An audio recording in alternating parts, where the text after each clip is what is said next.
नमस्कार, म जगदीश खरेल। आजको हट सिटमा मेरो साथमा कूटनीतिज्ञ एवं भारतका लागि पूर्व नेपाली राजदूत निलाम्बर आचार्य हुनुहुन्छ। उहाँसँग म हाम्रो अन्तर्राष्ट्रिय सम्बन्ध, छिमेक सम्बन्ध, त्यसमाथि पनि नेपाल भारत सम्बन्धका विभिन्न आयामहरूको सन्दर्भमा कुराकानी गर्नेछु। स्वागत छ सर तपाईलाई। धन्यवाद, नमस्कार। सन्चै हुनुहुन्छ? ठीक छु। राजदूत भएर तपाईँ भारतमा कति बस्नुभयो? भारतमा म 2 वर्ष 8 महिना बसेँ। 2 वर्ष 8 महिना बस्नुभयो। पहिला एउटा सिधा प्रश्न सोध्छु है तपाईँलाई म। तपाईँ अहिले चाहिँ भारतीय नेपाली राजदूतावास भारतमा दिल्लीमा चाहिँ नेपालको चुच्चे नक्सा चाहिँ हटाइएको छ भन्ने सुनिएको छ। तपाईँकै पालामा चुच्चे नक्सा हटाएको हो कि अहिले हटाइएको हो कि यो हल्ला मात्रै हो कि चुच्चे नक्सा कायमै छ कि अवस्था के छ भन्नुहोस् त? चुच्चे नक्सा भएको नक्सा हटाइयो होला भन्ने मलाई लाग्दैन। अब कहीँ चाहिने अर्को नक्सा टाङ्ने क्रममा केही भएको हुन सक्दछ, तर के भने नक्सा हटाउनु पर्ने किन आवश्यकता पर्यो होला र? तपाईँ राजदूत भएको बखतमा त्यहाँ नेपालको चुच्चे नक्सा त्यहाँ पुराना नक्सा थिँदै थिएनन्। पुराना नक्सा चाहिने सो गर्ने कुरै भएन। नयाँ नक्सा आएपछि नयाँ नक्साकै चाहिने चलन गर्नु पर्यो, त्यो स्वाभाविक कुरा हो। यसमा चाहिने फेरि प्रश्न गर्नुपर्ने, यो गर्नुपर्ने भन्ने मै आएको 6 महिना हुन लागिसक्यो हो कि यदि त्यहाँ चुच्चे नक्सा चाहिने भइदिए भए त यो 6 महिना बिचमा पनि चर्चा हुन्थ्यो। यदि त्यहाँ चुच्चे नक्सा भइदिए भए त म त्यहाँ भइराखेको बेला करिब 1.5 वर्ष भइसक्यो संविधानै पारित भएको, त्यही बेला चर्चा हुन्थ्यो हो कि चुच्चे नक्सा नभइदिएको भए होइन। चुच्चे नक्सा छ, चुच्चे नक्सा नभएको भए अहिले मात्रै चाहिने चर्चा पनि त हुन्थेन नि हो कि देखिने। यो अहिले नेपाल भारत सम्बन्ध पछिल्लो समयमा अलिकति खटपट भएको कारणै मैले यो प्रश्न सुरुमै तपाईँ चुच्चे नक्सा त्यहाँको अफिसमा छ कि छैन भनेर सोधेको कारण के भने हाम्रो सम्बन्ध पछिल्लो समय खटपट भएको कुरा नै यही न हो, अलिक बढी त होइन त? अब तपाईँलाई सोधेको चाहिँ चुच्चे नक्सा किन राखेको, नराख, राख्नु हुँदैन भन्ने कुनै हिसाबबाट प्रत्यक्ष अप्रत्यक्ष मिठो भाषामा, तितो भाषामा, कूटनीतिक तवरमा अथवा सिधै तपाईँलाई कुनै दबाब आयो कि आएन? मलाई भन्नुपर्ने त आवश्यकतै भएन। किन भन्दाखेरि सरकारले गरेको निर्णय मैले पालन गर्ने हो। हाम्रो संविधानले नै हाम्रो निशान छापमा चाहिने नक्साको आकार फेरिसकेपछि त्यहाँको नेपाली दूतावासमा चाहिँ नराख भन्ने हिसाबमा त्यो त सम्भवै छैन नि, हुन सक्ने कुरै भएन। एप्रोच आएन त्यो आएन, आउन सक्ने कुरै भएन। खैर, अहिले यी सुनिएका हल्लाहरू हुन् जुन अहिले बजारमा बेला बेलामा आइरहेको छ क्या, चुच्चे नक्सा हट्यो रे, यो अहिलेको स्थितिबारे त म भन्न सक्दिनँ अहिलेको स्थिति के भयो होला। किन भन्दाखेरि तपाईँले छोडेकै 6 महिना भइसक्यो। त्यहाँ डेकोरेसन बदलियो होला, कहीँ चाहिँ कार्यक्रम गर्ने ठाउँ बदलियो होला। किनभने हामी त्यस बेला बाहिर गर्दैनथ्यौँ, भित्रै गर्थ्यौँ। बाहिर गर्ने चाहिने कार्यक्रम को चाहिने कोभिडको कारणले चाहिने अलिकति चाहिने हच्का थियौँ, कार्यक्रमै कम हुन्थे। अब कार्यक्रम फराकिला कार्यक्रम बढी हुन थाले, हुन सक्ने सम्भावना भयो। त्यसैले चाहिने अहिलेको स्थितिबारे त उही सोध्नुपर्छ। अब सुरुवात कहाँबाट अर्को सिक्वेन्सको सुरुवात गरौँ भनेदेखि प्रधानमन्त्री शेरबहादुर देउबा भारत भ्रमणबाट फर्किसक्नु भएको छ अहिले। यो भ्रमण तपाईँको नजरमा कतिको उपलब्धिपूर्ण भयो भएन? विशेष गरेर चुच्चे नक्सामै केन्द्रित हुँदाखेरि पनि अब वार्ताको प्रारम्भ भयो भन्ने खालका सङ्केतहरू चाहिँ आए। यो भ्रमणलाई तपाईँले समीक्षा गर्नु पर्यो भने कतिको उपलब्धिपूर्ण भयो या भएन भन्ने लाग्छ? पहिले त यहीँबाट हेरौँ कि हाम्रो भ्रमणहरू भएका थिएनन्। 2 देशीय भ्रमणहरू रोकिएका थिए, उच्च स्तरका राजनीतिक भ्रमण, कर्मचारीहरूका आदान प्रदान भएका थिए र परराष्ट्र मन्त्रीका भ्रमणहरू पनि भएका थिए। किन भन्दाखेरि भारतको परराष्ट्र मन्त्री यहाँ आउनुभएको थियो मेरै कार्यकालमा, यहाँको परराष्ट्र मन्त्री चाहिँ भारत जानुभएको ती भए। तर चाहिँ प्रधानमन्त्री स्तरीय, राष्ट्रपति स्तरीय यी स्तरका भ्रमणहरू भएका थिएनन्। त्यसैले 4 वर्षको अन्तरालपछि यो स्तरको द्विपक्षीय भ्रमण हुनु आफैमा महत्त्वपूर्ण हो। छिमेकीहरूसँग चाहिने के कस्तो छ सिंगावलोकन गरौँ, हाम्रा चाहिने सम्बन्धहरू के कस्तो अवस्थामा छन्, यसलाई कसरी अगाडि बढाउने भनेर चाहिँ त भेटघाटले नै त्यो स्थिति सिर्जना गर्छ। त्यसैले त्यसलाई कम आँक्न हुँदैन। यसको आफैमा त्यहाँ के कुरा भए भन्ने बाहेक पनि यो भ्रमण हुनु पनि नयाँ भ्रमण, सामान्य औपचारिकता भन्दा भ्रमण अलि फरक रूपमा चाहिँ नेपालको लागि उपलब्धिमूलक भयो, जस्तो नेपालले दाबी गरिरहेको भूमि लिम्पियाधुरा, लिपुले, कालापानी जुन छन् अब चुच्चे नक्साले समेटिएको त्यो भूभाग हाम्रो हो भनेर हामीले दाबी गरिराख्दा भोलि पाउने सन्दर्भमा, वार्ता गर्ने सन्दर्भमा पनि केही सङ्केतहरू देखिएका छन्। कम्तीमा शेरबहादुर देउवाले कुरा राख्नुभयो प्रधानमन्त्रीले त्यहाँ संयुक्त पत्रकार सम्मेलनमै पनि भन्ने हिसाब हुँदाखेरि यसलाई कसरी लिने? यसलाई विभिन्न किसिमले हेर्न सकिन्छ। कुरा उठाउनु भयो अनि तर हाम्रो सम्बन्धलाई त एकदम राम्रो आधार प्रदान गर्नको निम्ति, आधुनिक स्तरमा लैजानको निम्ति, सम्मानजनक सम्बन्ध गर्नको निम्ति त 1950 को सन्धिको मानसिकताबाट, त्यसका अवशेषहरूबाट बाहिर निस्कनुपर्छ। 1950 को सन्धि यथावत भइराखेर एपीजीको रिपोर्टलाई बुझ्न अस्वीकार गरिसकेर नयाँ किसिमको राम्रो सुमधुर सम्बन्ध बनाउन सकिएला र? त्यसैले चाहिने चिज के भन्छ त प्रश्नै उठेन। त्यहाँ एउटा कुरा त्यो हो। जहाँसम्म यसको कुरा उठाउनु भयो सीमा विवादबारे चाहिने स्थापित चाहिने संयन्त्रबाट वार्ता गर्ने भन्ने कुरा, यो सकारात्मक छ। तर साथसाथै त्यहाँ त चाहिने भारतको नियन्त्रणमा रहेको चाहिने भूभागमा त निर्माण कार्य, सडक इत्यादि भइरहेछन्। त्यो कुरा उठ्यो कि उठेन, कुन सन्दर्भमा उठ्यो, कति उठ्यो, त्यो त मलाई जानकारी छैन। त्यही त, तपाईँ आफै पनि अब 6 महिना नै भयो नेपाल आएको। प्रधानमन्त्री केपी ओली हुनुहुन्थ्यो, भारतको प्रधानमन्त्री नरेन्द्र मोदी हुनुहुन्थ्यो, अहिले हुनुहुन्छ, तपाईँ राजदूत हुनुभएको छ, अर्को राजन भट्टराई प्रधानमन्त्रीको त्यति बेला सल्लाहकारै हुनुहुन्थ्यो। यी अघि तपाईँले भनेका कुराहरू कस्तो अनुकूल समय थियो क्या, र धेरैले अपेक्षा गरेका थिए नीलाम्बर आचार्यलाई राजदूतको रूपमा चाहिँ पाइराख्दा, नेपालीले भारतको लागि नेपाली राजदूत बनाइराख्दा 1950 को सन्धि, इपिजीको प्रतिवेदन अथवा अरू खालका विभिन्न नेपाल भारतबीचका समस्या समाधान गर्ने सन्दर्भमा त तपाईहरू पनि त फेलियर हुनुभयो नि, सफल हुनु भएन। हामी फेलियर भएन। अनि तपाईहरूले चाहिने सफलता र असफलताको मापदण्ड के भनेर हेर्नुपर्छ। इपिजी चाहिने नेपालको मात्र होइन, इपिजी भारतको हो। त्यस पश्चात चाहिने भारतमा बुझाउनको निम्ति त भारतकै चाहिने इपिजीको सचिवालयको त्यसका चाहिने सह अध्यक्ष जो हुनुहुन्छ कोश्यारीजी, अहिले त उहाँ गभर्नर हुनुहुन्छ महाराष्ट्रको, उहाँको जिम्मेवारी हो। यहाँको निम्ति चाहिने भेगबहादुर थापाजीको जिम्मेवारी हो। त्यसैले यसलाई चाहिने हाम्रो मात्रै चाहिने एपीजी जसरी चाहिने हेर्न पनि मिलेन। मैले भेगबहादुर थापासँग यही प्रश्न सोधेको थिएँ, उहाँले यो सबभन्दा जिम्मेवारी भनेको मोदीको हो भन्नुभयो। उहाँले भारत सरकारको उसले लिन मानिरहेको छैन भन्ने हिसाबमा उहाँले भन्नुभयो। अर्को कुरा के छ भन्नुहुन्छ भने, जस्तो चाहिने भारतका प्रधानमन्त्री मोदीजीले मैसँग चाहिने बुझ्ने भन्नुभएको छ, हामी बुझ्छौँ भन्नुभएको छ, बुझ्दैनौँ भन्नुभएको छैन, अब बुझ्छौँ भन्नुभएको छ, फेरि बुझ्ने काम अगाडि बढाएको छैन। तत्कालीन अहिलेका होइन कि यसभन्दा पहिलेका सुषमा स्वराज परराष्ट्र मन्त्रीले होइन यो चुनाव पश्चात, त्यो 19 को चुनाव पश्चात हामी चाहिने यो बुझ्छौँ अनि र द्विपक्षीय भ्रमणहरू आदान प्रदान हुन्छन्, अगाडि बढ्छन् भन्नुभएको छ। तत्कालीन सचिवले पनि मलाई सकारात्मक जवाब दिनुभएको थियो। तर के भन्दा फेरि स्थिति कहाँ के बिग्रियो, कसरी बिग्रियो, किन चाहिने बुझिराख्नु भएको छैन, बुझ्दिनँ भन्नुभएको छैन, बुझ्नु भएको छैन। तर मैले यहाँलाई एउटा नम्र आरोप लगाएँ भने तपाईँको 2 वर्ष 8 महिनाको राजदूतको कार्यकाल भारतमा रहिराख्दाखेरि नेपालको तर्फबाट सोचे जति सफल हुन सकेन। मेरो कार्यकाल केलाई सफलता भन्नुहुन्छ? मैले कुरा उठाइन कि दुई देशका चाहिँ अब सम्भवतः प्रधानमन्त्री स्तरीय भ्रमण पनि भएन होला हो? भएन।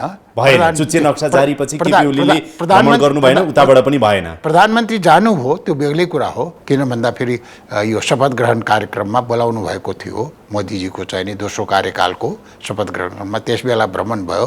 तर त्यो द्विपक्षीय औपचारिक भ्रमण होइन, राजकीय भ्रमण भन्न मिलेन त्यसलाई। त्यही त, राजकीय भ्रमण भएन एउटा कुरा। अर्को कुरा, चुच्चे नक्साको सन्दर्भमा उनीहरूले नक्सा जारी गरे, हामीले चाहिँ नि उनीहरूको ध्यानाकर्षण गरायौँ, त्यसको सुनवाई भएन। वार्ता गरौँ भन्ने अप्रोचहरू राख्यौँ, त्यो कुराको पनि सुनवाई भएन।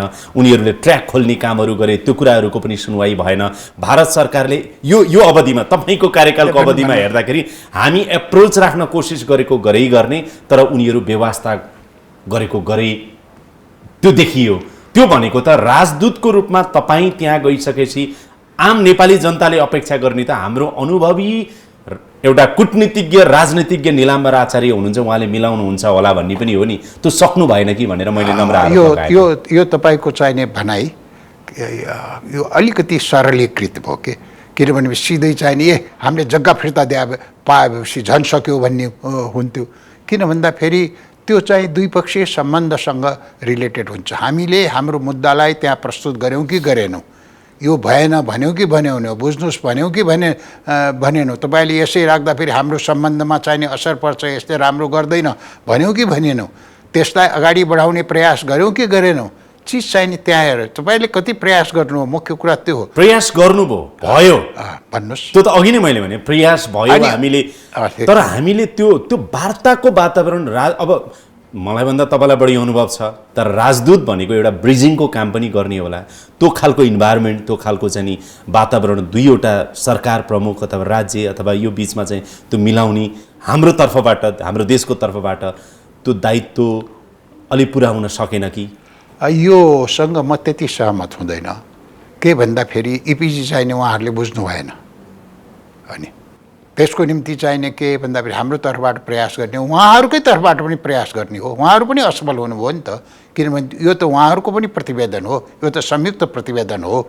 त्यस कारणले चाहिने द्विपक्षीय सम्बन्धमा एक पक्षले चाहिने चाहँदैमा, एक पक्षले प्रयास गर्दैमा द्विपक्षीय सम्बन्ध सुध्रिहाल्ने भएन।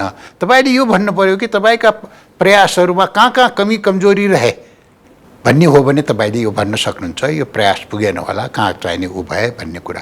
हाम्रो तर्फबाट गर्ने कुरा गरियो कि गरेन, चिज चाहिने मूल्याङ्कन यसरी गर्नुपर्छ। जस्तो तुहिन प्रकरणमै पनि दार्चुलाको होला, त्यो मान्छे जो मरे तिनका परिवार जो छन् तिनले न्याय पाउने, न्यायको खोजी अझै पनि भइरहेको छ, त्यसको व्यवस्था भारत सरकारले गरिरह्यो, त्यहाँ हाम्रो राजदूतले के भूमिका निर्वाह गर्नुभयो? त्यो ट्विन प्रकरणमा हाम्रो राजदूतलाई चाहिने समेट्ने कुरा किन? यहीँ चाहिने के भन्छ भने भन्दा हामी अध्ययन गर्दैछौँ, अहिले चाहिने वक्तव्य नदिनुला, त्यसको रिपोर्ट आउँदैछ भन्ने सरकारले आफ्नो तर्फबाट गर्छ होइन।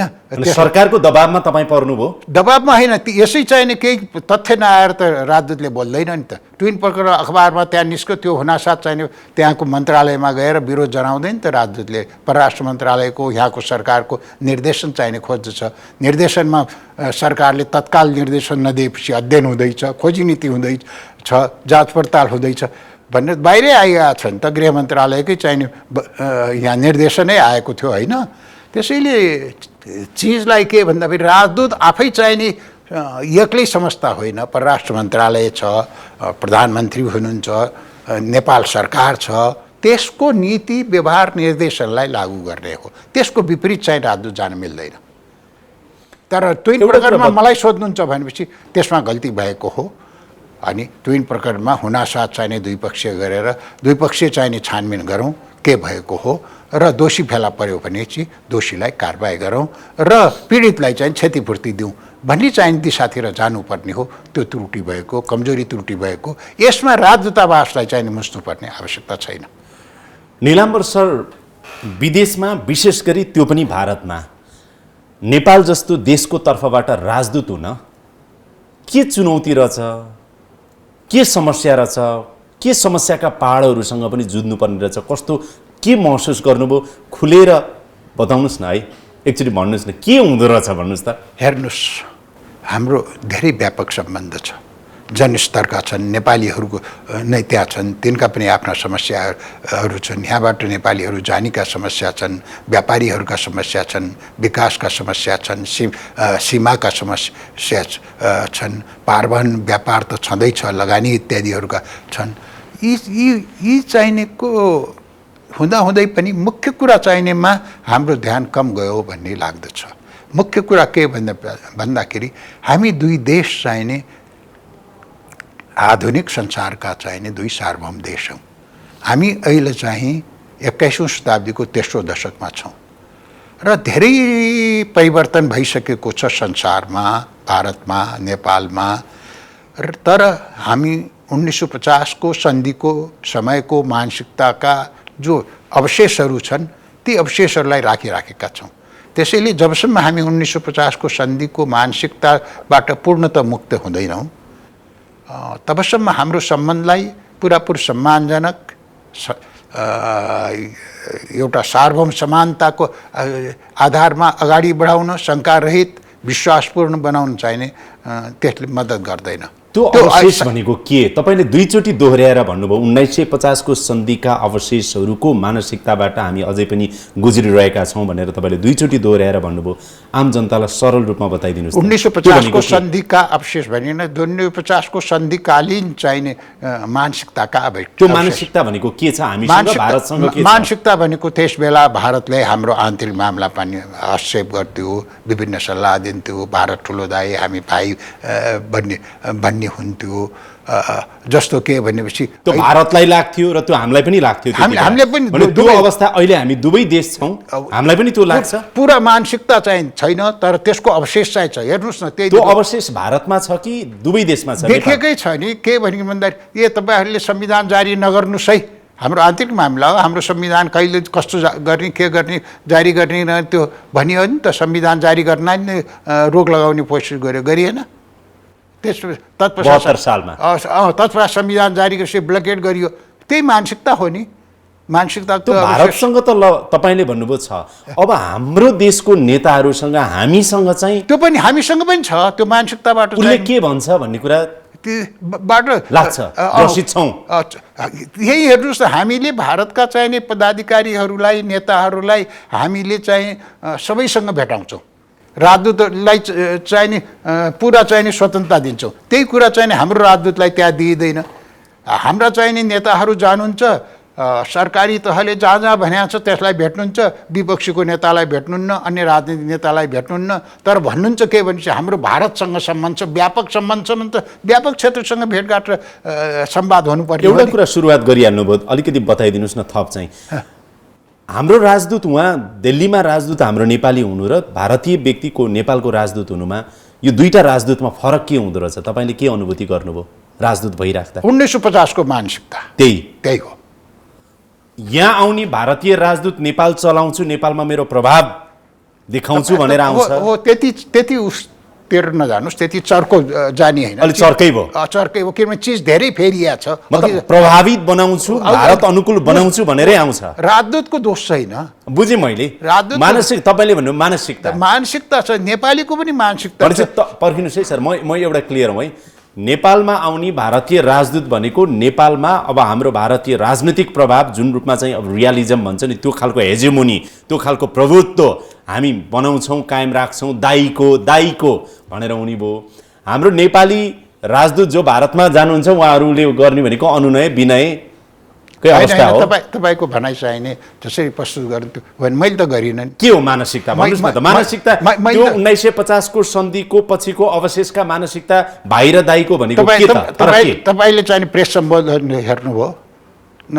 एक अर्को कुरा चाहिने दुईटा डेलिगेसनका बिच कुराकानी हेर्नुभयो र अनि दुईटा प्रधानमन्त्री बिचका चाहिने 1-to-1 कुराकानी हेर्नुभयो। 4वटा कुर्सी थियो, एउटा कुर्सी खाली थियो। किन? इन्टरप्रिटेसनको लागि हो कि जस्तो लाग्यो। जे होला। अनि किन भन्दाखेरि मोदीजीको चाहिने पछाडि कोही महिला हुनुहुन्थ्यो, हाम्रो पछाडि चाहिने कुर्सी खाली थियो। कुर्सी किन राखिएको त? यदि आवश्यक नहुने भने कुर्सी किन राखिएको त? के भनेपछि चिज चाहिने। अर्को कुरा के भन्दाखेरि हाम्रो प्रधानमन्त्री जानुभयो, हाम्रो प्रधानमन्त्रीलाई सम्मान व्यक्त गर्न सत्तारूढ पार्टीका अध्यक्ष आउन सक्नुपर्ने थियो। हाम्रै प्रधानमन्त्री उहाँलाई सम्मान गर्न जानुपर्ने किन त? के भन्दा केही न केही चाहिने अवशेष फेरि चाहिँ पुरै मानसिकता छ भन्नु भने त्रुटिपूर्ण हुन्छ। पुरै अनुनय विनय गर्नुभयो भन्ने कुरा पनि होइन। त्यसैले चिजलाई चाहिने त्यो प्रधानमन्त्रीको लेभलमा भयो, त्यो सरकारको लेभलमा भयो। मैले सोधेको प्रश्न चाहिँ सरलाई राजदूतको लेभलमा चाहिँ के मानसिकता हुँदो रहेछ त? राजदूतको जस्तो तपाईँलाई म भनौँ, अहिलेको हाम्रो चाहिँ नि विनय मोहन कोत्रा होइन, नेपाली के अरे भारतीय राजदूत नेपालका लागि, उहाँ चाहिँ अब भारतको विदेश सचिव बन्दै हुनुहुन्छ। भारतले कस्तो संवेदनशील महत्त्वपूर्ण समयमा उहाँलाई यहाँ राजदूत बनाएर अब उता लगेर सचिव बनाउँदैछ। अमेरिकाले सुरक्षा मामलामा एकदमै जानकार दखल रहेको व्यक्तिलाई फेरि नेपालमा राजदूत बनाएर पठाउँदैछ। यो प्रश्नमा त तपाईँसँग एकछिनमा आउँछु। रणनीतिक महत्त्वको केन्द्र नेपाल बनिरहेको छ कि भन्ने प्रश्न अहिले जोड्छु। तर त्योभन्दा अगाडि यस्ता मान्छे उनीहरूले राजदूत बनाएर पठाउँदो रहेछ र त्यहाँ लगेर चाहिँ त्यो छ श्याम शरणकै, तपाईँलाई थाहा छ 62-63 पछाडि भनेपछि हाम्रो चाहिँ राजदूत त्यहाँ हुनुपर्ने अवस्था, हामीले भोग्नुपर्ने नियति के रहेछ त सर? होइन, हाम्रो राजदूतले त्यहाँ चाहिने आफूलाई नेपालको राजदूत छ र प्रस्तुत गर्नुपर्छ। मैले त्यो प्रयास गरेँ। मैले विपक्षी दलका नेताहरूसँग पनि भेटेँ, उनीहरूसँग पनि कुराकानी गरेँ र साथसाथै चाहिँ मैले आफूलाई आफ्नो मुभमेन्टलाई चाहिने बन्देज लगाउने जो चाहिँ अनुचित बन्देज हुन्छ लगाउने भन्ने कुरालाई सकभर चाहिने त्यसलाई स्वीकार गरिन भन्नुभयो कि ओके एउटा सोध्छु सर त्यसो भए तपाईँले भारतका प्रधानमन्त्रीसँग भेटघाट गर्नुभयो त्यहाँका विदेश मन्त्रीसँग त्यहाँका विदेश सचिवसँग त्यहाँका परराष्ट्र मामिलासँग तपाईँसँग सम्बन्धित रहेका सबै स्टेक होल्डरहरूसँग यो 2 वर्ष 8 महिनाको अवधिमा औपचारिक अनौपचारिक रूपमै तपाईँका व्यापक भेटघाट छलफल बैठक कुराकानी फर्मल इन्फर्मल सबै भए र तपाईँले आफ्ना कुटनीतिक एप्रोचहरू पनि विभिन्न हिसाबले देशको हितमा नेसनल इन्ट्रेस्टमा राख्नुभयो। आज एउटा प्रश्नको जवाफ दिनुहोस् न निलाम्बर सर, भारतले नेपाललाई हेर्ने दृष्टिकोण अघि तपाईँले भनेको जस्तै 1950 पछिको दाइकै दृष्टिकोण हो या चेन्ज भएको छ? भारतले नेपाललाई के ठान्छ, के बुझ्छ? फेरि म दोहोऱ्याउँछु 1950 को सन्धिकालीन चाहिने मानसिकताको अवशेषहरू रहेका छन्। पुरै त्यही दृष्टिकोण हुनु हो भन्नुभयो भनेपछि आएका परिवर्तनहरूलाई तपाईँले नजरअन्दाज गरेको देखिन्छ। तर त्यसका केही न केही चाहिने तत्त्वहरू बाँकी रहेका छन्। त्यसको उदाहरणको रूपमा मैले तपाईँलाई चाहिने केही कुरा प्रस्तुत पनि गरेँ, संविधानकै कुरा प्रस्तुत गरेँ। चीज के हो अहिले पनि छ नभए भोग्नुभयो, अहिले पनि नभएको भए त त्यो इपिजी प्रतिवेदन स्वीकार गरिन्थ्यो नि। कहीँ यस्तो हुन्छ कि तपाईँ केही खोल्न चाहनुहुन्छ जस्तो प्रधानमन्त्री मोदीसँग कहिलेकाहीँ फर्मल छोडिदिनुहोस्, क्याजुअल कुरा हुँदा त्यहाँका विदेश मन्त्रीसँग त्यहाँका विदेश सचिवसँग कहिलेकाहीँ अनौपचारिक यत्तिकै कुरा हुँदाखेरि उनीहरू के भन्छन् सर? कहाँ त्यहाँको प्रधानमन्त्रीसँग अनौपचारिक चाहिने यसरी कुराकानी हुने त्यो त सम्भवै भएन नि। परराष्ट्र मन्त्रीसँग पनि चाहिने अलिअलि हो तर त्यति सम्भव भएन। अक्कल झुक्कल चाहिने यसो भेट हुँदाफेरिका चाहिने प्रधानमन्त्रीसँग मेरा कुराकानी भएका हुन्। ऊसँग विस्तृत कुराकानी चाहिने परराष्ट्र मन्त्रीसँग भएका हुन्। त्यो चाहिने के भन्दाखेरि अनौपचारिक होइन कि औपचारिकै भएका हुन्, औपचारिक भएका हुन्। उनीहरूले के भन्छन् भन्ने कुरालाई मैले तपाईँलाई भनिहालेँ। इपिजी बुझ्दैन भन्दैनन्, तर बुझ्दैनन्। त्यसपछि वार्ता गर्दैनौँ भन्दैनन्, तर वार्ता गर्दैन। भन्नुहोस् न चाहिने 2014 देखि 2022 भइसक्यो। हामीले वार्ता गर्ने भनेर संयन्त्र पनि बनाए तर सीमा विवादबारे त वार्ता भइरहेको छैन। आउटस्ट्यान्डिङ इस्यु भन्छ जो चाहिँ स्थिति यो रहेको छ भन्नुभयो कि। त्यसैले यदि चाहिने 1950 को सन्धिको समय यो छैन भनिसकेपछि त्यो सन्धिलाई परिवर्तन गर्नुपर्छ। त्यो सन्धिबारे चाहिने आफ्नो दृष्टिकोण चाहिने प्रबुद्ध समूहले भारतका 4 जना नेपालका 4 जनालाई दिएको चाहिने प्रतिवेदनलाई बुझेर के भनेका रहेछन् त यसलाई चाहिने कार्यान्वयनतिर जाउँ, यसलाई अध्ययन गरौँ भन्ने त हुन्थ्यो नि त। आफैले बनाएको 2 वर्षमा यो पेश गर भनेको र 2 वर्षमा चाहिने त्यो ग्रुपले चाहिने पेश पनि गर्यो, तयार पनि गर्यो होइन। बुझ्ने समय छैन, हामीलाई छैन, कोभिड भयो, कहाँ के भयो भनेर पन्छाइराख्दाखेरि त यसले देखाउँदैन मानसिकता। यसै जुन कुरा प्रष्टै छ त्यसमा कोट्याउनु पर्ने, धेरै गर्नुपर्ने आवश्यकतै छैन। 1950 को सन्धिलाई यथावत राख्दासम्म, त्यसको मानसिकताबाट अगाडि बढ्दासम्म त्यसका कयौँ धाराहरू त चाहिने लागू छैनन्। अहिलेको निम्ति चाहिँ त्यो पुराना भइसके तर मानसिकता त्यसको बाँकी छ। त्यसैले त्यो मानसिकता रहिरहँदासम्म त्यो 1950 को सन्धिले त्यो मानसिकतालाई चाहिने प्रतित्व गर्छ। तर यो सबै गरेर भारतलाई फाइदा छ त? हाम्रो तर्फबाट कुरा गरौँ न एकछिनलाई। अब उसले इपिजी प्रतिवेदन बुझेन अथवा सीमा विवाद यो वार्ता गरेन, यो गरेन, बेवास्ता गर्दै गयो, नजरअन्दाज गर्दै गयो, यसले त फेरि नेपालमा चाहिँ नि भारतलाई हेर्ने दृष्टिकोण जनस्तरमा त फेरि बिग्रिँदै जान्छ। यो बिग्रनु भनेको त भारतको लागि पनि त राम्रो होइन नि, होइन? भारतलाई फाइदा छैन तर भारतले चाहिने हाम्रो छैन भन्दा किन गरिरहेछ त? भारतले हाम्रो भूभागमा चाहिँ नियन्त्रण गरिरहेछ। त्यो नियन्त्रण गर्दाखेरि त भारतले आफ्नो फाइदा सम्झ्या होला नि। भारतले चाहिने आफ्नो फाइदा जो सम्झ्या छ त्यो हाम्रो दृष्टिले चाहिने मैले त्यही एक्सप्लेन गर्ने, व्याख्या गर्ने प्रयास गरेको। त्यो हाम्रो दृष्टिले के भन्दाखेरि दीर्घकालीन रूपमा त्यो चाहिने राम्रो हुँदैन दुवै देशको निम्ति। त्यसका अन्ति समस्या समाधान गर्नुपर्छ। तपाईँको अन्तर्मनले के भन्छ सर? जुन हाम्रो चाहिँ हामीले दाबी गरेको हाम्रो भूभाग लिम्पियाधुरा, कालापानी, लिपुलेक छ, भारतसँगबाट वार्ता गरेर यो प्राप्त गर्न कतिको चुनौतीपूर्ण छ? तपाईँको अन्तर्मनले के भन्छ? चुनौती त एकदम चुनौतीपूर्ण छ तर वार्ता नगरिराखेका हुनाले हामी बलियो छौँ कि भन्ने मलाई लाग्दछ। नगरिराखेको भएर वार्ता गर्दा ऊ कमजोर हुन्छ होइन? वार्ता भए त उनीहरूले प्रमाण दिन्थे हामी यस्तो यस्तो त तिमीहरू किन यस्तो गरिराखे भनिहाल्ने थिए नि तुरन्तै। तुरुन्तै त्यो समाधान भइहाल्ने थियो नि। यदि हामीले चाहिने वाहियात कुरा चाहिने गराइराख्या भए भने चुप लाग्ने थियो र बलियो देश, होइन? मनोविज्ञानबाट हेर्नुहोस् न। दोस्रो कुरा के भन्यो भन्दा हाम्रो सन्धिलाई, हाम्रो चाहिने उसलाई सीमालाई निर्धारित गर्ने, त्यो भेगको निर्धारित गर्ने त सुगौली सन्धि हो। त्यस बेला चाहिने मुहान कहाँ थियो, काली नदी कहाँ थियो, के थियो, त्यसै बेलाको नक्साले चाहिने ऊ गर्ने हो। वार्तामा बस्दा भारतले को दाबी कमजोर हुन सक्छ, त्यो अवस्थामा चाहिँ भूगोल नेपालले पाउने आधारहरू बढ्न सक्छन्, त्यसकारण ऊ वार्ता पन्छाइरहेछ। होइन, यदि ऊ बलियो हुने हो भने त वार्ता गर्नुपर्ने थियो नि त। अब अर्को कुरा, इपिजी प्रतिवेदनको सन्दर्भमा नेपालतर्फको प्रबुद्ध समूहमा तपाईँ हुनुभयो, भेगबहादुर थापा हुनुभयो, राजन भट्टराई हुनुभयो र सूर्यनाथ उपाध्याय हुनुभयो, होइन? हजुर, 4 जना हुनुभयो। मैले सूर्यनाथ उपाध्यायसँग एउटा प्रश्न सोधेको थिएँ, त तपाईँलाई पनि सोध्छु, के छ त्यस्तो प्रतिवेदनमा जुन प्रतिवेदन चाहिँ अहिले मोदीले स्वीकार्न मानिरहेका छैनन् भनेपछि उहाँले भन्नु चाहिँ भएन। अनि पक्कै पनि त्यो नेपालको हितमा बढी छ कि भनेर सोद्धा नि उहाँले धेरै बताउनु भएन। तर तपाईँ केही भन्न चाहनुहुन्छ? अब तपाईँको मर्यादाले अब विभिन्न कुराले भन्न मिल्छ मिल्दैन थाहा छैन, तर प्रतिवेदनमा त्यस्तो के छ जुन कारणले मोदी स्वीकार्न चाहिरहेको छैन? बढी मैत्रीपूर्ण, बढी आधुनिक, मान्यता अनुरूप अनि र बढी चाहिने के भनिन् भन्दाखेरि सम्मानजनक, समानतामुखी सम्बन्ध बनाउन खोजेको हो। र साँच्चै भन्नुहुन्छ भने 1950 को मानसिकताबाट हाम्रा सम्बन्धहरू चाहिने अब हुर्किसक्नुपर्छ, पुनर्विचार हुनुपर्छ। प्रतिवेदनले त्यो कुरा भन्छ कतै न कतै। म भन्दैछु 1950 को मानसिकताबाट चाहिने हामी बाहिर निस्किनुपर्छ। 1950 को सन्धिले गर्यो होला, आफ्नो चाहिने उसको उपयोगिता चाहिने समाप्त भयो, त्यसले योगदान दियो। अनि भारतले हामीलाई चाहिने हाम्रो आन्तरिक मामिलामा पनि चाहिने त्यसबेला हस्तक्षेप भनिएन, तर सहयोग गर्यो नि। प्रशासनमा सहयोग गर्यो, मन्त्री परिषदमा सहयोग गर्यो, माइनुर कसरी लेख्ने, मिटिङ कसरी सञ्चालन गर्ने, क्याबिनेट कसरी सञ्चालन गर्ने, यावत कुराहरूमा पनि ऊ रह्यो। तर त्यो समयको भारतका युनिभर्सिटीमा, पटना युनिभर्सिटी हामी भर पर्थ्यौँ, हाम्रो युनिभर्सिटी थिएन। त्यस्तै चाहिने हामी विकास गर्दै जाँदाखेरि त भारतले चाहिने जे जति सहयोग गर्यो, हामीले आफ्ना इन्जिनियर, आफ्ना चाहिने शिक्षक, आफ्नो विश्वविद्यालय भइसकेपछि त हामीले आफ्नो विश्वविद्यालयलाई प्राथमिकता दिने नै भयौँ। भारतलाई धन्यवाद दिने सिवाय अरू ऊ कुरा छैन। त्यस्तै भारतका चाहिने कता कता चौकीहरू थिए, तिनको उपयोगिता समाप्त हो, धन्यवाद भन्यो, जाऊ भन्यो, गए।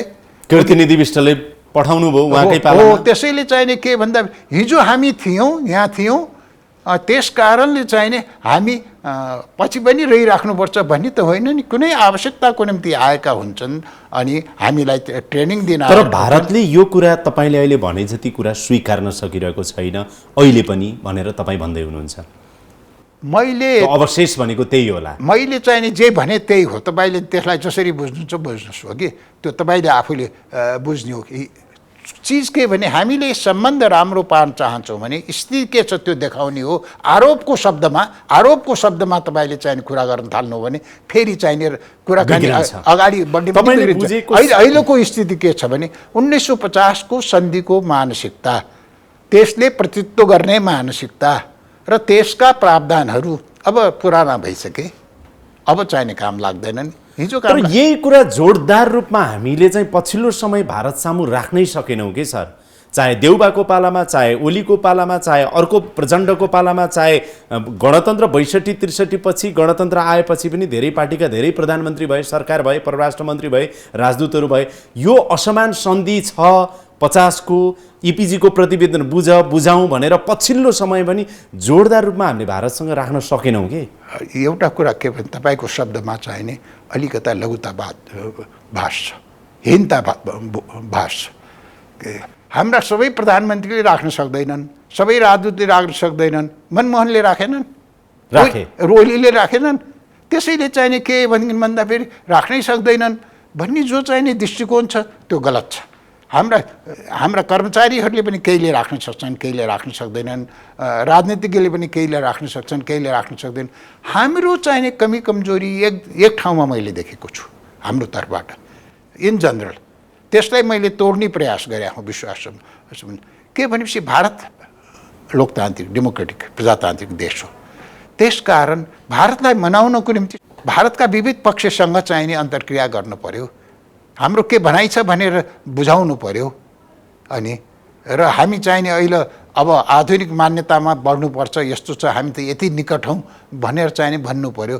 हामी चाहिने के भनिकन भन्दाखेरि जसले निर्णय गर्ने हो उसलाई मात्रै भनेर उसले त मानेन भनेर बस्छौँ, त्यो निर्णयलाई प्रभाव पार्नेहरू पनि त हुन्छन् नि, त्यतातिर हामीले ध्यान दिँदैनौँ। मैले अहिले भन्न चाहेको, अहिले प्रधानमन्त्रीले होइन म चाहिने काङ्ग्रेसको नेतालाई पनि भेट्न चाहन्छु भन्नुपर्ने थियो, त्यस्तै चाहिने अरू नेताहरूलाई पनि भेट्न चाहन्छु भन्नुपर्ने थियो, त्यहाँ पनि आफ्ना कुरा राख्नुपर्ने थियो। भारतलाई चाहिने आरोप लगाउने भन्ने होइन, हामी यस्तो चाहन्छौँ, यस्तो आधारमा हाम्रो सधैँ कङ्ग्रेस भन्नु भन्दाखेरि पनि यसपालि बिजेपी भेटौँ भन्ने लाग्यो होला नि। पहिला जाँदा सधैँ कति सोनिया गान्धीलाई मात्रै भेट्न चाहने, कहिले भेट्नु होइन, पहिलाका सरकारमा चाहिँ अब त्यो त सरकारमा भावे जहिले सोनिया गान्धीलाई पनि त सरकारसँग मात्रै भेट्नु हो, त्यस बेला त बिजेपीलाई भेट्नु भएन। कुरा त चाहिने के त्यसरी नै आउँछ, सरकारसँग मात्रै सरकारले सम्बन्ध राख्ने र भारत सरकारले का मान्छेहरूले चाहिने यहाँका सबैसित सम्बन्ध राख्ने, यही चाहिने असमानता भयो नि त। पछिल्लो समयमा मुलुकको राष्ट्रिय हित नेसनल इन्ट्रेस्टको सन्दर्भमा अडिग भएर चुच्चे नक्सा सार्वजनिक गरेको चाहिँ केपी ओली नेतृत्वको सरकारले र त्यो बेलाको त्यो सरकारलाई सपोर्ट गर्ने तपाईँले भनिदिनुहुन्छ कि भन्न सकिन्छ होइन, हामीले राख्नै गरेकै हो, हामीले राख्नै सकेनौँ राखेनौँ भनिदिनुहुन्छ, सबैलाई एक घानमा राखिदिनु, त्यसरी राख्न मिलेन। किन त्यो मात्रै होइन, यो चाहिँ हिम्मत हो। हाम्रै पार्टीहरूले, सबै पार्टीहरूले, चाहे जेसुकै सबै पार्टीहरूले यो नक्सा राख्ने हाम्रो चुच्चे नक्सा हो, चुच्चे नक्सालाई हामीले चाहिँ राख्ने भनेर। त्यो नेतृत्व केपी ओलीले गर्नुभयो, त्यो बेलाको सरकारले गर्यो र उहाँलाई सबै राजनीतिक दलहरूले सपोर्ट गरे। अनि संविधान जारी त पार्टीहरूले गरेका हुन्, त्यस कारण चाहिँ नेपालले चाहिँ राख्न सक्दैन, अड्न सक्दैन भनेर चाहिने भन्ने जो भनाइ छ, हामी राख्नै सक्दैनौँ अनि भारत समक्ष चाहिने बोल्नै सक्दैनौँ भन्ने भनाइ नै गलत छ। त्यो गलत छ भने यसो गरौँ न सर, त्यसमा टिक्न सक्दैनन् भन्न मिल्छ?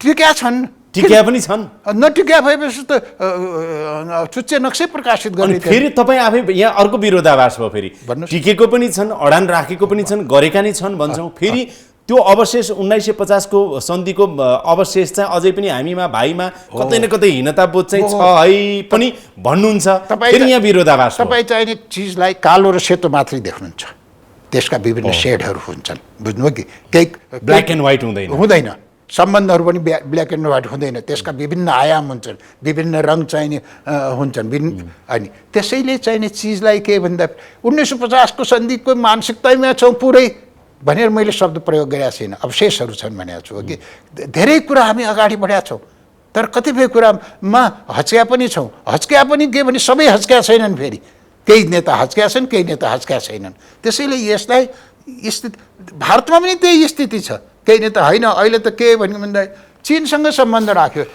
ऊ सार्वभौम देश हो राख्छ त भनेर भन्ने भारतमा पनि नेताहरू छन्। हाम्रो छ नि, तपाईँ तिनीहरूसँग त अन्तर्क्रिया गर्नुहुन्न, कसरी तपाईँले थाहा पाउनुहुन्छ?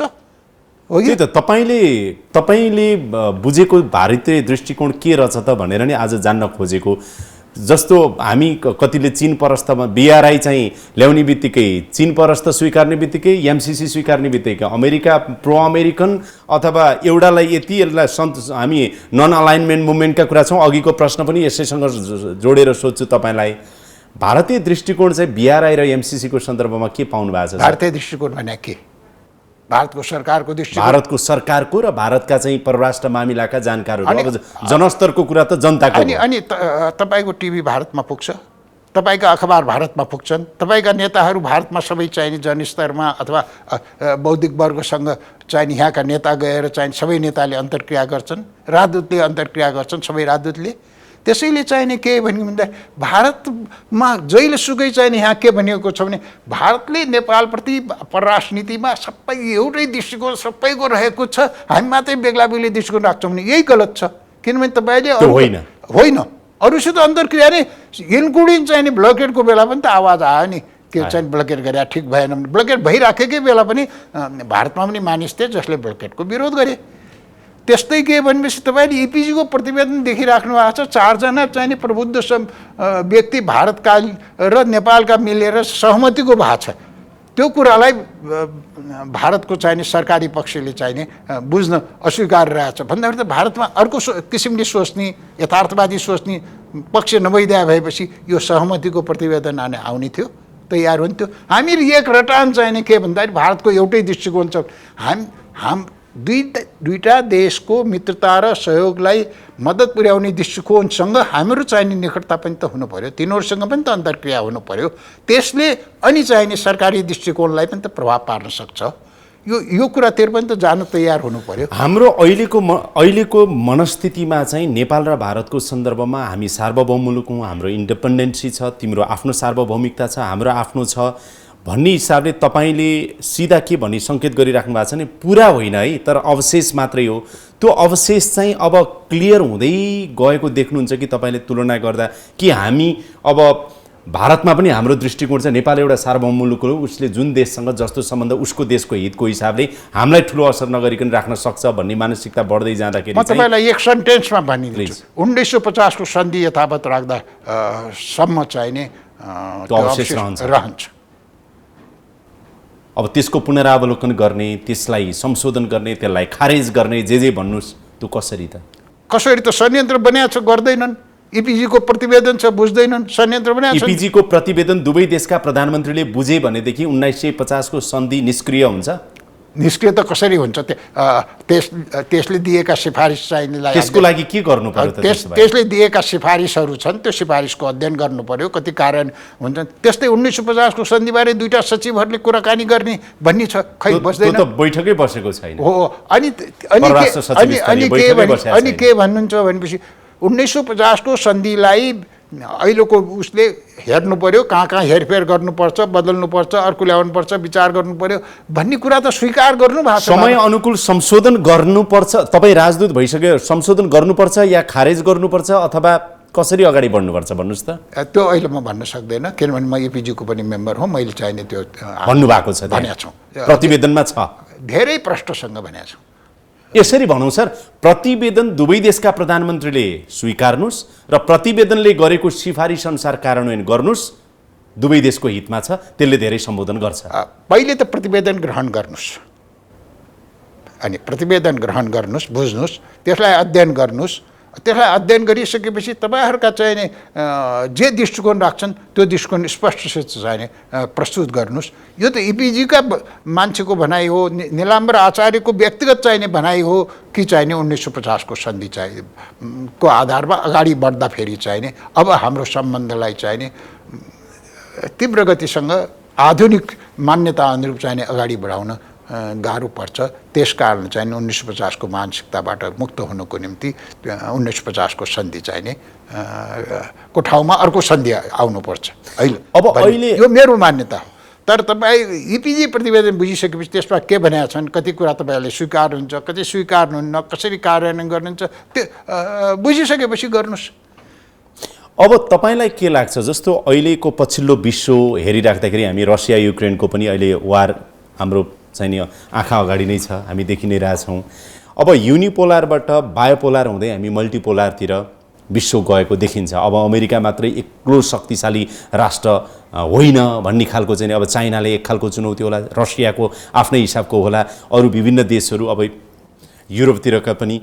यो सबै हेर्दाखेरि चाहिँ नेपाल चाहिँ चीन, भारत अथवा अमेरिकाको हिसाबले तपाईँलाई पछिल्लो समयमा यो रणनीतिक केन्द्र जस्तो एउटा पोइन्ट बिन्दु हो भनेको जस्तो लाग्छ या लाग्दैन, अथवा हामीलाई चाहिने भन्दा बढी हाउगुजी छ नेपालमा? अब तपाईँलाई सजिलैसँग चाहिने अहिले युनिपोलरबाट मल्टिपोलरतिर गइरहेछ, बाइपोलर थियो, त्यसपछि युनिपोलर भयो, अनि मल्टिपोलर भयो भनेर भनिदिनु भयो कि हामीले चाहिने नेता मान्नु पर्यो त तिनीहरूलाई, तिनको नेतृत्वमा हामी यो अथवा त्यो नेतृत्वमा अगाडि बढ्नु पर्यो त? म त्यो स्वीकार गर्दिनँ। अनि यो विश्व हो, विश्व समुदाय छ, विश्वका सबै देश सार्वभौम सत्ता सम्पन्न छन्। कसैको नेतृत्वमा चाहिने नबस्ने चाहिने के यो विश्वका सदस्य होइनन् होला, कोही चाहिने नेतृत्वमा बसे चाहिने त्यो के भनी नेटो छ, नेटोको चाहिने नेता चाहिने अमेरिका होला, पाश्चात्य संसारको नेता अमेरिका होला, उनको नेतृत्वमा बसे। अनि कोही चाहिने होला चीनको नेतृत्वमा बस्नेहरू होलान्, कोही होला चाहिने रुसको नेतृत्वमा बस्ने होला, अथवा कोही चाहिने अरूको उसमा मल्टिपोलर भन्दाखेरि। अनि ती नेता नमान्नेहरू के यो विश्व समुदायका चाहिने अधिकार सम्पन्न ती दोस्रो दर्जाका नागरिक हुन्? त्यसैले यो के भन्दाखेरि अनि थर्ड वर्ल्ड भनेको के त सर? हामीले थर्ड वर्ल्डका चाहिँ मान्छे भनेर देशहरू भनेर हामी जुन भन्छौँ नि, र त्यो जुन अमेरिकन हेजोमनी युनिपोलारको रूपमा जुन रह्यो, बायोपोलारको रूपमा कोल्ड वार पछाडि चाहिँ रसिया र चाहिँ अमेरिकाको रह्यो होला, तिनीहरूको प्रभुत्व हाम्रो देशमा हाम्रो जीवनमा छैन भनेर भन्न खोज्नु भयो हो र? त्यो त होइन। तपाईँले फेरि के ल्याउनु भयो भनेपछि अघि चाहिने विश्वको कुरा गर्नुहुन्थ्यो हो, विश्व चाहिने पोलार ध्रुवमा भनौँ न, मल्टिपोलर अथवा चाहिने युनिपोलरमा गयो भन्नुहुन्थ्यो। अब चाहिने के भनेपछि पोलर बाहेक पनि त अरू त रहेछन् नि। त्यसै कारण विश्वलाई पोलरमा विभाजित गरेर एउटा अथवा दोस्रो पोलमा चाहिने तिमी संलग्न हौ भनेर दबाब दिने जो चाहिने नेरेटिभ छ त्यो नै गलत छ। अझ सिधा भनौँ है त, सिधा सोधौँ है तपाईँलाई, बिआरआई हामीले स्वीकार्यौँ, अब चीनको प्रभुत्व नेपालमा बिआरआई मार्फत रहन्छ, नेपालमा मात्रै होइन उसले आफ्नो बिआरआई मार्फत जहाँ जहाँ छ बेल्ट एन्ड रोड इनिसिएटिभ त्यहाँ मार्फत चीनको प्रभुत्व रहन्छ भन्ने एउटा स्कुल अफ थट छ। अर्को अब एमसिसीको लफडा त अब भर्खर अलिकति सेलाएको छ, अब कार्यान्वयनमा जानुपर्ने छ। यत्रो लफडा यही देशमै भयो।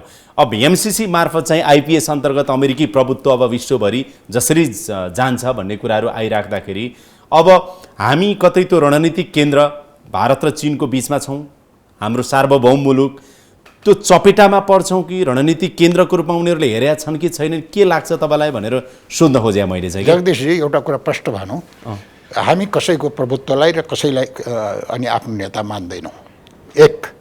त्यसैले त हामी आफूलाई असंलग्न भन्छौँ, कसैसित संलग्न हुँदैनौँ। चीनसित पनि हुँदैनौँ, भारतसित पनि हुँदैनौँ। चीन र भारत दुवै संयुक्त हुँदाखेरि तिनीहरूसित पनि हुँदैनौँ। तिनको दुईटैको पनि विरोधमा हामीले चाहिने नोट पठाएका छौँ। त्यस्तै हामी अमेरिकासँग पनि संलग्न हुँदैनौँ। त्यसैले कसैको प्रभुत्व हामीले स्वीकार गर्दैनौँ। एमसिसी हामीले किन स्वीकार गऱ्यौँ भने त्यो नेपालको विकासको हितमा छ, नेपालको राष्ट्रिय हितमा छ।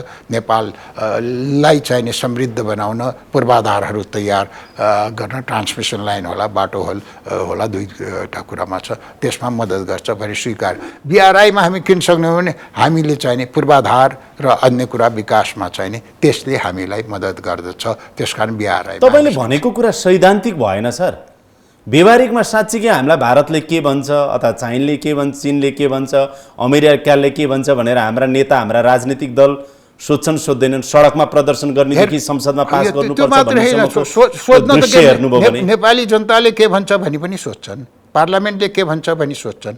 तर प्राथमिकता के हो भन्दाखेरि हामीले निर्णय गर्ने प्राथमिकता सबैले सोच्ने भन्दै पनि प्राथमिकता के हो भने यसले हाम्रो राष्ट्रको हित गर्छ कि गर्दैन, नेसनल इन्ट्रेस्ट हो। त्यो हो जे प्राइमेरी हुन्छ त्यसबाट हामी गाइडेड हुन्छौँ। प्राइमेरी के हो भने हाम्रो राष्ट्रिय हित हुन्छ कि हुँदैन, हाम्रा जनताको सुख समृद्धि अगाडि बढ्छ कि बढ्दैन, नेपाली पासपोर्टको इज्जत चाहिने बाहिर विदेशमा चाहिने माथि उठ्छ कि उठ्दैन। अहिले त तपाईँलाई अब सन्दर्भ भनिहालौँ, एमसिसी हामीले स्वीकार गरेर अब कार्यान्वयन गर्ने चरणमा पुगिसक्दाखेरि केही दिन अगाडि मात्रै चीनका विदेश मन्त्री नेपाल आउनु भएको थियो। बिआरआईको सन्दर्भमा अहिलेको नेपाल सरकारले खासै चासो राखेन, चासो दिन चाहेन। यो त अब अलि प्रो अमेरिकन सरकार भयो कि चाइनाको अलिकति विरोधी हो कि हाम्रो त यत्रो असंलग्न परराष्ट्र नीति छ, नन अलाइनमेन्ट मुभमेन्टका चाहिँ हामी यत्रो मेम्बर भइसकेको भन्ने पनि त चर्चा बजारमा चिया चौतारीतिर पनि सुनिन्छ। त्यो त प्रेसर हाल्नलाई चाहिने विभिन्न उसलाई छिटो, तपाईँलाई के लाग्छ? त्यो प्रेसर हाल्नलाई विभिन्न उसमा चाहिने छिटो निर्णय होस् भनेर भनिएको होला। हामी चीनसँग पनि राम्रो सम्बन्ध राख्न चाहन्छौँ। चीनसँग सहयोगका के कति सम्भावना छन् हाम्रो राष्ट्रिय हितमा त्यो हामी उपयोग गर्न चाहन्छौँ। चीनसँग चाहिने घनिष्ठ सम्बन्ध राख्न चाहन्छौँ। हाम्रा छिमेकीहरूसँग चाहिँ त हामीले घनिष्ठ सम्बन्ध राख्न चाहन्छौँ। अहिले तुरुन्तै नभएपछि यो एमसिसी गरे हुनाले अहिले हाम्रो गरेन भन्ने विभिन्न चर्चा र त्यसैलाई चाहिने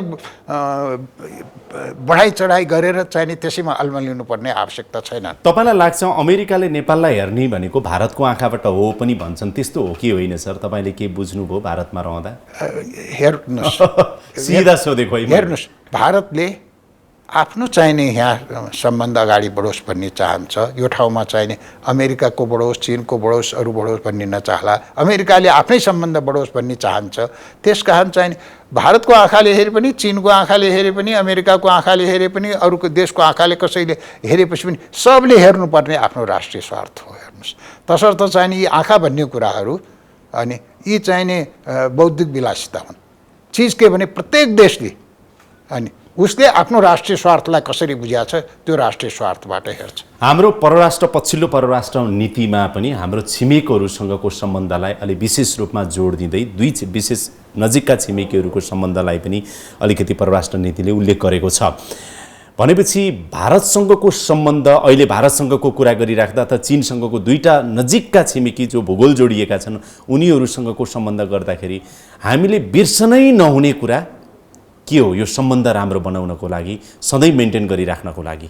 सम्बन्ध के भनेपछि छिमेकीहरूको हामीले पनि छिमेकी चीनसँग पनि र भारतसँग पनि हामीले छिमेकीहरूको चाहिने सम्मान गर्नु पर्यो। छिमेकीहरूका चाहिने जायज चाहिने आफ्ना संवेदनशीलता छन्, ती संवेदनशीलताले हामीले बुझिदिनु पर्यो। छिमेकीहरूले हामीबाट चाहिने असुरक्षित महसुस गर्छ भनेपछि तिमी असुरक्षित छैनौ, त्यति कारणले छैनौ भनेर हामीले चाहिने गर्नु पर्यो। त्यसैले के भनेपछि हामी भन्नुहोस् अहिले यी दुवै छिमेकी हेर्नुहोस्, हामी कुनै गुटको सदस्य बन्न गयौँ भनेपछि छिमेकीहरूलाई रुचिकर हुन्छ, हुँदैन र हाम्रो राष्ट्रिय हितमा पनि छैन। त्यसैले केही चाहिने लक्ष्मण रेखाहरू छन्, ती लक्ष्मण रेखाभित्र हामीले काम गर्नुपर्छ। परिवेशलाई हामीले केही हदसम्म मात्रै बदल्न सक्छौँ, तर परिवेशको मार्फतमै हामीले काम गर्नुपर्छ। किनभने हामीले छिमेकी त बदल्न सकिँदैन, छिमेकी त छिमेकी छन् स्थायी रूपमा। छिमेकीसँगको चाहिने सम्बन्ध त बदल्न सकिन्छ नि, सम्बन्ध बदल्न सकिन्छ, छिमेकी बदल्न सकिन्छ, राम्रो पार्न सकिन्छ, नराम्रो पार्न सकिन्छ।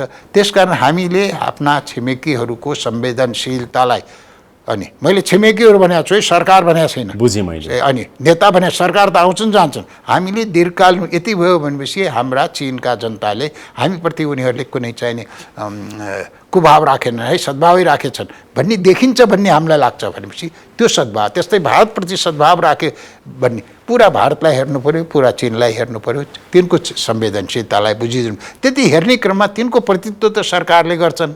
त्यसकारण सरकार बाई द टाइम बिङ तपाईँको एउटा समय यस्तो आउला कि भारतले पनि, म फेरि दोहोऱ्याएर यो शब्दावली प्रयोग गरेँ, त्यो सन्धि पछिको अवशेषका कुराहरू गरिराख्दाखेरि एउटा यस्तो समय आउला कि उनले पनि हामीलाई हेर्ने दृष्टिकोणमा अझै बढी सकारात्मक, अझै बढी परिवर्तन होइन, नेपाल साँच्चीकै सार्वभौम मुलुक नै हो, यो देख्न त देखिन्छ, हाम्रो मनमा पनि अब यही हो भनेर भारतीय शासक वर्गमा त्यो आगामी दिनमा आउँदै जाला भन्ने त्यो देख्नुहुन्छ तपाईँ? आइरहेछ, त्यो दिशामा अगाडि बढिरहेछ, तपाईँ देखिराख्नु भएको छ। तपाईँ यदि यहाँ छलफल गर्नुहुन्छ, तपाईँले यस्तै छलफल चाहिने के पहिले चाहिने सम्भव हुन्थ्यो जस बेला भारतको चाहिने हाइकम चल्थ्यो।